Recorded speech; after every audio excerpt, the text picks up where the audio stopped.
Hi అండి. నేను మా అమ్మ వాళ్ళ ఇంటికి పోయినని చెప్పిన కదా. మా తమ్ముడు అయితే వచ్చిండు. సండే రోజు 3:30కి అట్లా వచ్చిండు. వచ్చేసరికి అయితే మేము రెడీగా ఉన్నాము. మా అమ్మ వాళ్ళ ఇంటికి మధ్య 12-13 కిలోమీటర్ల దూరం అంతే, చాలా దగ్గరనే. మేమైతే వెళ్ళినాం. మేము వెళ్ళేసరికి మా అమ్మ పిండి పట్టించుకొచ్చి పెట్టింది. మేము పోయిన కొద్దిసేపటికి పిండి విసికింది కొన్ని మురుకులు చేద్దామని. ఎందుకంటే సోమవారం రోజు పౌర్ణమి కదా, అందుకే పౌర్ణమి రోజు వద్దు, ఒక రోజు ముందే పెడదామని చెప్పేసి అందరూ మాకు ఇక్కడ సైడ్ వాళ్ళంతా సండే రోజే చేసుకుంటారంట. మా అమ్మ కూడా కొన్ని చేద్దామని చెప్పి పిండి పిసుకుతుంది. ఈడు మా చిన్నోడు, మా తమ్ముని కొడుకు, మా పిల్లలు వచ్చిరని బాగా ఆడుతున్నాడు. పడుకుంటా లేసుకుంటా మంచిగా ఆడుకుంటుండు. మా అమ్మ పిండి వంటలు చాలా బాగా చేస్తుంది.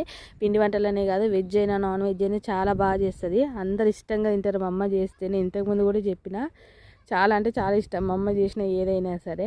ఈయన మా నాన్న ఏడ కూర్చుంటాడికి సామాన్లు అంతా తీసుకుపోయి అక్కడనే కూర్చుండి కలుపుతుంది మా అమ్మ. నేనైతే పొయ్యి అంటి పెడుతున్నా.